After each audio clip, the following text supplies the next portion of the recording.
Spectra, le podcast sur la prévention et la promotion de la santé. Un podcast de l'Office fédéral de la santé publique. Bonjour monsieur, dame. Vous avez déjà entendu parler de CARA ? CARA. Ça vous dit rien, hein ? Et le DEP, le dossier électronique du patient ? Ah oui. C'est un dossier où il y a toutes nos données médicales qui sont accessibles à, j'espère, le minimum de gens possible. On a le maître mot à quelque part. On est plus actif à communiquer, on est mieux informé. Je pense que c'est important et puis quelle que soit la maladie qu'on ait. Et ça arrive quand ? Je sais pas. Vous êtes dans le canton de Vaud ? Non. Vous êtes où ? Au Jura. À Genève, je suis déjà inscrit sur le dossier électronique à Genève. Ok, donc vous savez ce que c'est. Ouais. Et donc ça arrive au niveau national en printemps. J'espère que ça va évoluer vite pour qu'on puisse profiter. C'est la population qui va décider si le projet a un succès ou pas. Bonjour, c'est Spectra. Comme on ne peut rien vous cacher, vous savez certainement que le dossier électronique du patient sera introduit progressivement d'ici au printemps 2021. Avec lui, c'est une petite révolution des pratiques dans le domaine de la santé qui s'annonce, dans un monde où la numérisation de nos vies et de nos documents est déjà largement amorcée. Mais à quoi le dossier électronique du patient, appelé le DEP, va-t-il ressembler ? Avant d'en parler avec les institutions, les techniciens et les professionnels de la santé, petite démonstration avec Danielle, patiente des hôpitaux universitaires à Genève, qui l'utilise déjà depuis 2 ans dans sa version genevoise. Dites-moi ce que vous faites. Alors, moi, je fais mon dossier médical. Voilà, alors mon dossier médical, vous voyez la connexion pour les patients, la connexion pour les professionnels, quels sont les médecins, les pharmacies, les cliniques à qui vous voudriez donner les accès.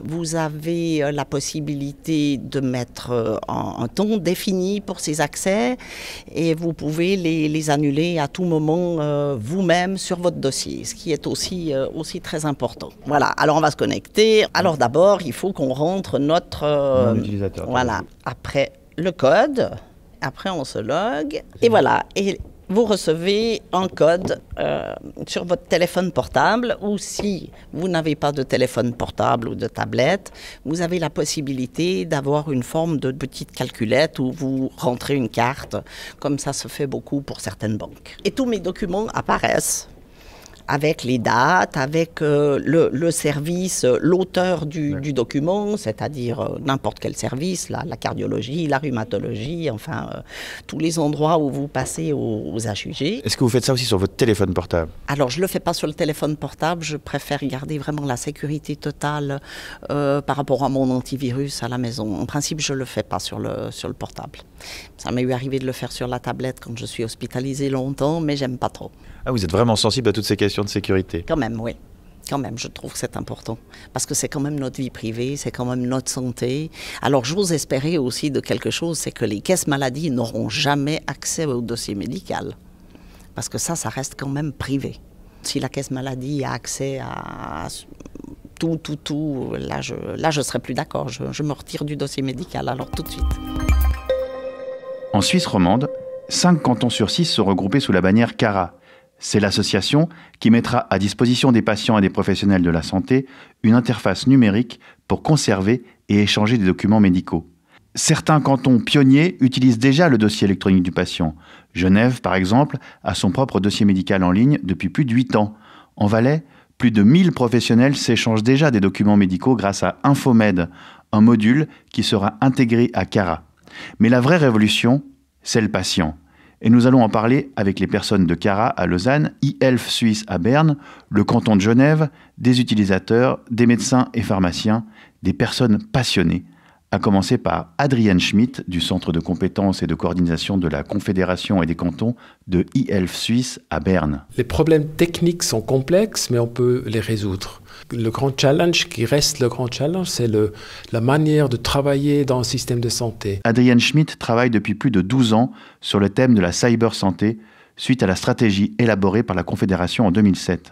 Il est depuis en charge de e-Health, une démarche de coordination nationale orientée utilisateur et organisée en groupe de travail. Au printemps 2021, les patients suisses pourront ouvrir un dossier électronique facilement et de manière sécurisée en s'adressant à l'un des 9 fournisseurs de DEP certifiés, dont Cara pour la majeure partie des cantons de Suisse romande. Il y aura donc plusieurs plateformes qui devront respecter la réglementation fédérale. Mais qui va assumer les coûts de ces multiples plateformes? Les patients? Les médecins? Dans les cantons romands, c'est payé par les cantons. Alors c'est gratuit pour un hôpital, c'est gratuit pour la population. En Suisse alémanique, c'est plutôt les hôpitaux et les médecins qui doivent payer pour participer. Mais pour la population, c'est aussi prévu d'être gratuit. Il n'y aura pas de changement, ce sera toujours gratuit. Il n'y a pas dans les bases légales, il n'y a pas des règles sur ce point-là. Mais pour les fournisseurs, c'est clair qu'on a un intérêt d'avoir un niveau très très bas pour la population d'entrer dans le projet. Et si ça coûte, c'est déjà un problème pour quelques gens. Alors l'accès pour les patients est gratuit. Comment ça se passe pour les personnes âgées qui ne se servent pas beaucoup du numérique ou qui peut-être ne s'en servent pas du tout? On a prévu le rôle d'un représentant. Alors si les gens ne veulent pas ou ne peuvent pas gérer leur dossier, on peut nommer une personne dans la famille ou un ami ou n'importe qui que je donne mes droits à cette personne. Par exemple, dans un EMS, c'est possible que le personnel va gérer le dossier pour les habitants. Ce sont que les professionnels de santé. Alors moi, j'ai le choix de donner un droit d'accès à des professionnels de santé qui participent dans le projet. Je n'ai pas la possibilité de donner un droit d'accès pour une caisse maladie parce qu'ils ne sont pas dans le registre des gens qui participent. Et mon droit, je peux donner un représentant. Ce sont les deux possibilités, il n'y a pas d'autre. Alors il n'y a pas un accès que je ne connais pas par une personne que je ne veux pas. Donc c'est important, on ne peut pas se cacher de ce qu'on a fait. On est tracé. On veut toujours la transparence. On veut la transparence des accès, on veut la transparence des participants. Je pense pour l'acceptance du projet, c'est très important d'avoir une transparence le plus haute possible. Il y a une loi fédérale qui date de 2015, qui est entrée en vigueur en 2017 et qui fixe le cadre finalement de ce dossier électronique du patient qui sera interopérable dans toute la Suisse. Interopérable, ça veut dire que où que l'on soit en Suisse, quelle que soit la plateforme à laquelle on se connecte qui offre ce dossier électronique du patient, nous aurons accès à nos données et aux données médicales qui nous concernent. Je m'appelle Patrice Hoff, je suis secrétaire général de l'association Cara. L'association Cara est une association qui a été créée en 2018 par 5 cantons de Suisse occidentale. Genève, Valais, Vaud, Fribourg et Jura. Alors évidemment, le fait que tout soit numérisé, c'est un énorme avantage. Et en même temps, c'est une énorme menace par rapport à la sécurité informatique et au fait qu'aujourd'hui, pratiquement tout le monde se fait pirater. Comment on peut être sûr que nos données, enfin que les données des patients ne seront pas visibles par les mauvaises personnes? Alors, la loi fédérale a anticipé cet aspect-là et est extrêmement précise sur les règles à mettre en place pour justement garantir que la bonne personne a accès aux bonnes informations. Alors, on sait très bien en informatique que le risque zéro n'existe pas, on est tous conscients de ça, mais la loi et toutes les dispositions d'application, ordonnances et annexes aux ordonnances est extrêmement exigeante en la matière. Je dirais en synthèse que pour accéder à un dossier électronique du patient, nous avons besoin d'un moyen d'identification qui est lui-même certifié selon une liste de critères extrêmement exigeants. Ce moyen d'identification électronique permet de garantir que c'est la bonne personne qui accède au bon document, c'est-à-dire soit le patient qui accède effectivement à son propre dossier et que le professionnel dûment autorisé accède au bon document. Tout ça est tracé, logué, comme on dit ? Exactement. Un historique des accès est disponible en tout temps sur le dossier électronique du patient. On parle aussi de l'accès en urgence. Quand j'arrive aux urgences inconscient et que je ne peux pas donner mon consentement à l'accès à mon dossier, les professionnels peuvent, pour des raisons bien comprises de sécurité des soins, peuvent accéder à mon dossier en urgence, mais cet accès est là aussi tracé et il est documenté par la suite. Et moi, j'ai connaissance de ces éléments-là en tout temps. Prochain arrêt, métropole, correspondance, 6, 7. Si le Valais utilise déjà la plateforme Infomed, qui permet d'échanger plus de 2000 documents médicaux par semaine entre professionnels et qui sera intégrée à Cara, c'est à Genève que se trouvent les pionniers du dossier électronique, avec 45 000 patients qui l'utilisent déjà. Si le canton fut visionnaire il y a 10 ans, les utilisateurs devront migrer vers la plateforme intercantonale Cara avec les quelques désagréments que cela représente pour les utilisateurs. Mais à l'unité santé de l'État de Genève, on assure qu'on fera le maximum pour assurer une continuité de service lors du basculement. C'est donc à Genève que se déroule la deuxième partie de cet épisode de Spectra. J'y ai d'abord rencontré Alexis Zadovnik. Alexis Zadovnik est médecin de formation et responsable du secteur santé numérique à la Direction générale de la santé à Genève. Si selon lui, on ne peut pas vraiment voir déjà des économies financières réalisées avec le DEP, en évitant par exemple des examens doublons, on peut relever des faits positifs que n'avaient pas prévus les créateurs de mondossiermédical.ch il y a 8 ans. Au début, les pionniers, les initiateurs de mondossiermédical.ch ont pensé qu'il y aurait un engouement très important, rapide auprès des médecins de ville, alors que l'introduction d'un DEP, d'un dossier électronique du patient, est difficile, change les pratiques. Je donne un exemple. Un cardiologue qui serait consulté en ville a l'habitude de faire un rapport, bien sûr, un rapport de consultation, des examens cliniques, peut-être des tests, et ce rapport est adressé habituellement à un confrère.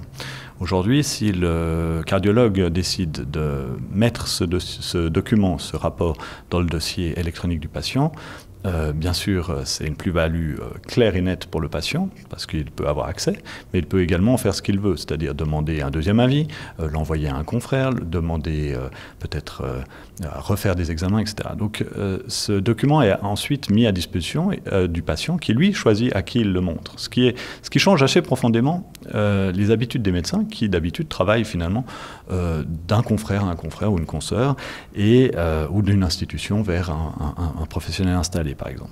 Donc en fait, c'est quand même un peu une mise à nu pour certains médecins de publier des documents dans le DEP du patient.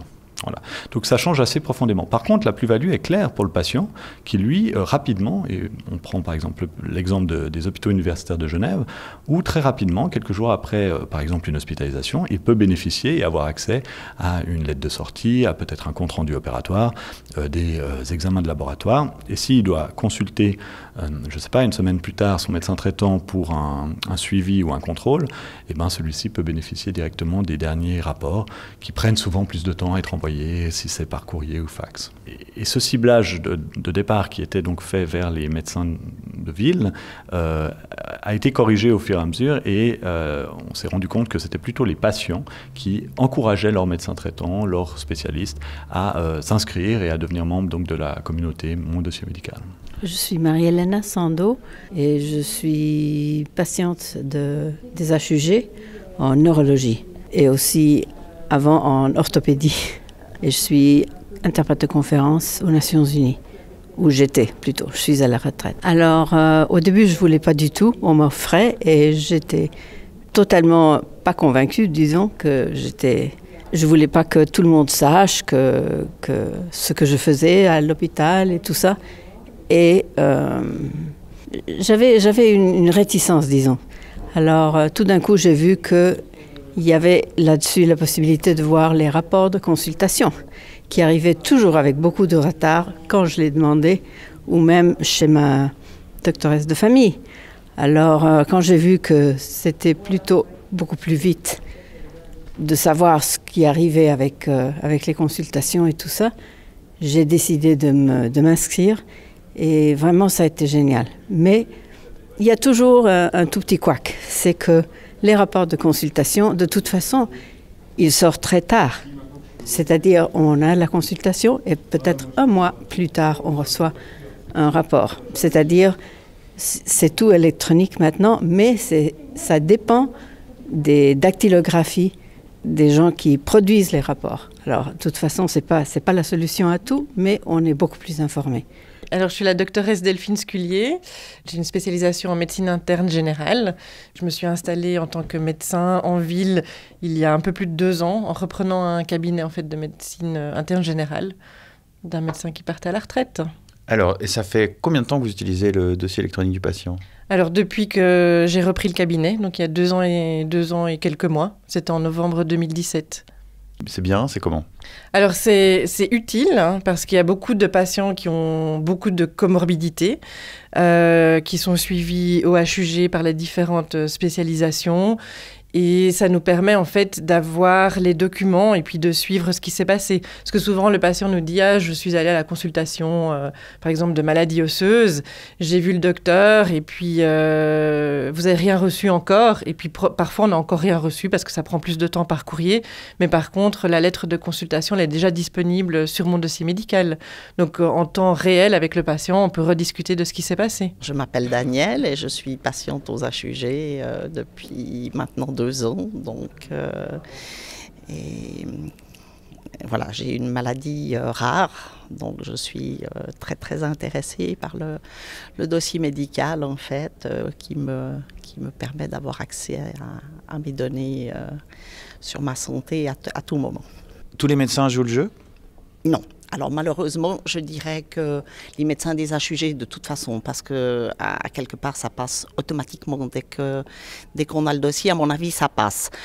Mais les médecins en ville ne jouent pratiquement pas du tout le jeu. Ils aiment bien consulter. Je pense que ça les arrange beaucoup. Mais pour eux, c'est une perte de temps, c'est de la paperasse. Voilà, donc en tout cas, tous mes médecins ne jouent pas le jeu. C'est de la paperasse ou c'est justement l'absence de paperasse? Alors moi je dirais que c'est de la paperasse parce que si ils vont taper informatiquement notre consultation, il faut qu'ils le fassent alors qu'ils font des petites notices à la main qu'ils ne sont pas obligés de nous donner. Je pense que non, ils ne jouent pas le jeu. Et au niveau des examens qu'ils reçoivent, ils ne jouent pas le jeu non plus. Donc, je pratique de la manière suivante. Je fais envoyer systématiquement mes résultats ou les rapports au médecin qui me suit aux HUG. Et lui les insère dans le dossier médical. Je dirais ce qui manque en fait, c'est que tous les médecins ne participent pas encore. Donc en tant que médecin généraliste, c'est vrai qu'on travaille beaucoup avec l'hôpital, mais on travaille aussi avec tous les autres spécialistes qui sont en ville. Et ceux-là mettent rarement leur rapport sur mon dossier médical. Et donc les patients nous demandent à nous, médecins généralistes, de le faire. Alors, c'est une perte de temps pour nous. Et puis, c'est vrai que finalement, on n'est pas non plus le secrétariat des médecins spécialistes de ville. On peut le faire, je le fais, mes secrétaires le font. Mais je pense que si tout le monde, en fait, commençait à remplir un petit peu plus ce dossier électronique, ce serait plus intéressant pour tout le monde. Qu'est-ce que vous rêveriez de trouver sur votre dossier médical? On avait dit quand même à cette séance-là que ce serait bien que les pharmacies soient liées. Parce que comme ça, on peut faire passer la commande directement en pharmacie pour ne pas avoir à faire des appels, des commandes, etc. Ils peuvent avoir tout prêt quand on passe à la pharmacie ou ils peuvent même livrer à la maison. Alors, ce serait une bonne chose. Parce que le côté pharmacie, c'est tout un autre monde.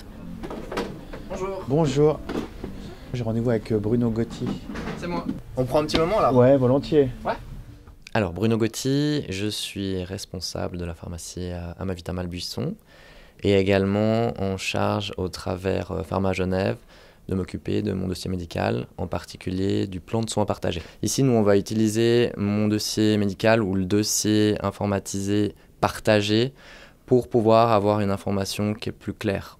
C'est-à-dire que quand on demande à un patient qui arrive à la pharmacie s'il prend d'autres médicaments, très souvent, il va oublier certains médicaments ou il ne saura plus quel était le nom d'un médicament ou d'un principe actif particulier.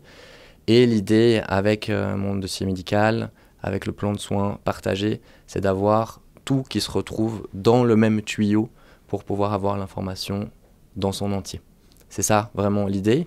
En plus de ça, il y a plein de petits détails qui parleront ou pas à vos auditeurs, mais par exemple une avance de médicaments, c'est-à-dire qu'on va délivrer un médicament à une personne qui a un traitement chronique, qui a un diabète par exemple, et qui vient chercher de la metformine depuis 10 ans, on va lui avancer le médicament. Et bien ensuite, derrière, il y a tout un travail administratif qui est redemander une ordonnance au médecin, ce qui passe par des fax, des ordonnances, etc. etc. Là, avec un dossier partagé, bien évidemment que tout serait plus simple, beaucoup plus simple, Mais ça, c'est tout ce qui se passe en back-office. La grande question, c'est qui fait la réconciliation médicamenteuse. Il faut voir ça comme chaque professionnel de santé qui envoie ses informations dans un espèce de gros tube. Et puis au final, il faut faire un petit peu le tri là-dedans. Parce que si un psychiatre prescrit quelque chose, que l'hôpital prescrit autre chose, que le médecin traitant prescrit ensuite quelque chose d'autre, est-ce qu'il y a des doublons ou pas? Souvent, c'est à la pharmacie qu'on va pouvoir centraliser le tout pour tant qu'une personne retourne toujours dans sa même pharmacie.